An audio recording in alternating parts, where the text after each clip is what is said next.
ይሄንን ራይት ክሊክ እናደርግና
ቢለው ጋር የካፕቸር ፎርማት ነው። እሱም ደግሞ እዚህ ጋር ሁለት አይነት አማራጮች አሉ።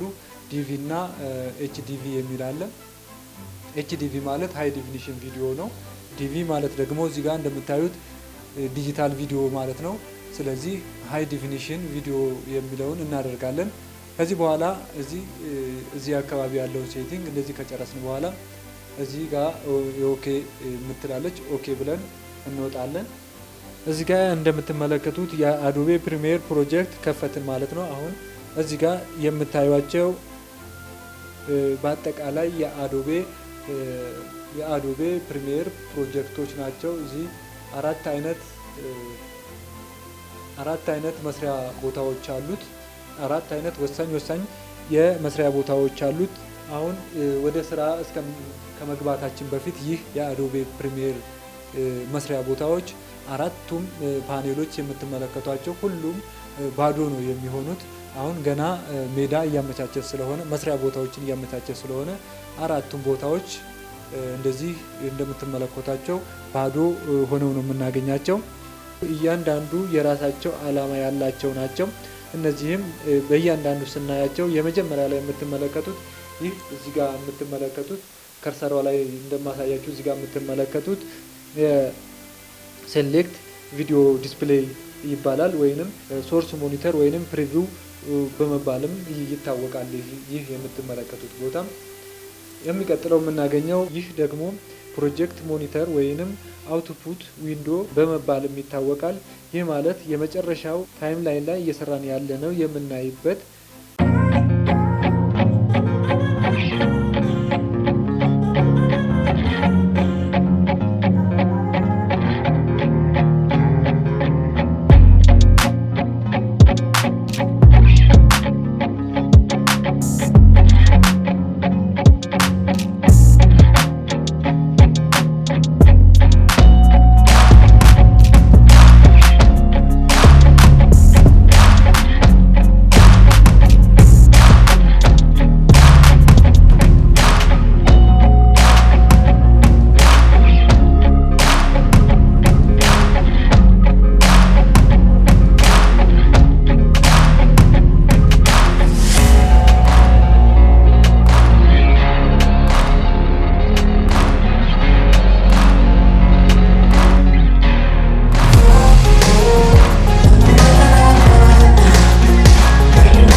አጠገብ ላይ ኒው አይተም ምትላለች። እዚህ ጋር ኒው አይተምን አንዴ ስንነካት በርከት ያሉ አማራጮች እዚህ ጋር እንደምታያቸው በርከት ያሉ አማራጮች ይመጡልናል። እዚህ መጀመሪያ ላይ ከላይ ጫፍ ላይ የምታገኙት ስኩዌንስ የሚል አለ።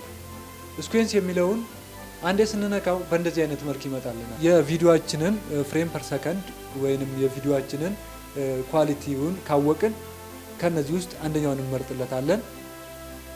አለበለዚያም ምናልባትም የቪዲዮአችንን ፍሬም ፐር ሰከንድ ማናቀው ከሆነ ሌላ አማራጮች አሉን። አንደኛው አማራጭ ይሄንን እንደዚህ ከፍተን ይሄን የምናቀው ከሆነ ከዚህ ውስጥ የመረጥነውን የምናቀው ከሆነ በእንደዚህ አይነት እዚህ ጋር ኦኬ ብለን እንወጣለን። ሌላው ስኩዌንስን ክሬት ለማድረግ ያለን አማራጭ ለምሳሌ የቪዲዮአችንን ፍሬም ፐር ሰከንድ የማናቀው ከሆነ አንደኛውን ቪዲዮ ደብል ክሊክ እናደርግና ቅድም ያልኳችሁ ከላይ ይህ የቪዲዮ ዲስፕሌይ ወይም ፕሪቪው ዲስፕሌያችን እዚህ ጋር እንደዚህ ያመጣልና በራሱ በቪዲዮ ፍሬም ፐር ሰከንድ ስኩዌንስን ክሬት ለማድረግ ምን እናደርጋለን? ይሄንን ቪዲዮ እዚህ መሀል ላይ አንዴ ጫን አድርገን ድራግ አድርገን እዚህ ስኩዌንሳችን ቦታ ላይ ይዘን እንመጣና እንደዚህ እዚህ ጋር እንለቀዋለን። እዚህ ቦታ ላይ ስንለቀው አሁን ይሄ እዚህ ጋር የምታዩት በራሱ ፍሬም ፐር ሰከንድ በራሱ ኳሊቲ አስተካክሎ ስኩዌንሱን ይፈጥርልናል ማለት ነው። ሌላኛው አማራጭ ስኩዌንስን ለመፍጠር እዚህ ጋር ፋይል የሚል አለ። እዚች ፋይል የምትለዋ ላይ ፋይልን አንድ ክሊክ ስናደርገው እዚህ ጋር የምትመለከቱት ኒው የሚል አለ። ኒው የሚለውን ወደዚህ በጣም ብዙ አማራጮችን እሱም ይሰጠናል። እዚህ ጋር ወርታች ወረድ ስንል እዚህ ጋር ስኩዌንስ የሚል ይፈጥርልናል። እሱም እንደቀድሙ እንደዚህ አድርገን እኛ እንደ የቪዲዮአችን ፍሬም ፐር ሰከንድ እዚህ ጋር ስኩዌንሳችንን መፍጠር እንችላለን ማለት ነው። በእንደዚህ አይነት መልኩ ስኩዌንሳችንን እንደዚህ ከፈትን ማለት ነው። አሁን የመስሪያ ቦታዎቻችንን እንደዚህ አሬንጅ እያደረግን ወደ ስራ እየገባን ነው ማለት ነው። እስከ ፕሮጀክት እስከምንከፍትበት ድረስ ያለውን ስንከታተል ቆይተናል። ይህን ቻናል ወዳችሁ ፈቅዳችሁ ስለምትከታተሉኝ እጅግ ከልብ አመሰግናለሁ። ቻናል በአጭር ጊዜ የተከፈተ ግን ብዙ ተወዳጅ ብዙ ተመልካች ያገኘ ቻናል ነው። ይህንን ቻናል ሰብስክራይብ ያላደረጋችሁ ቤተሰቦች ሰብስክራይብ እንድታደርጉ፣ ሌሎች ጓደኞች በዚህ ቪዲዮ ይማራሉ ብላችሁ ካሰባችሁ ደግሞ ሼር እንድታደርጉ፣ ማንኛውንም አስተያየት ወይንም ማንኛውንም ጥያቄ ካላችሁ በኮሜንት ማድረስ ትችላላችሁ። ለዛሬ ይዤላችሁ የመጣሁት የክፍል 1 ፕሮግራማችን በዚህ ይጠናቀቃል። ቀጣይ በክፍል 2 ፕሮግራም እስከምንገናኝ ሰላም።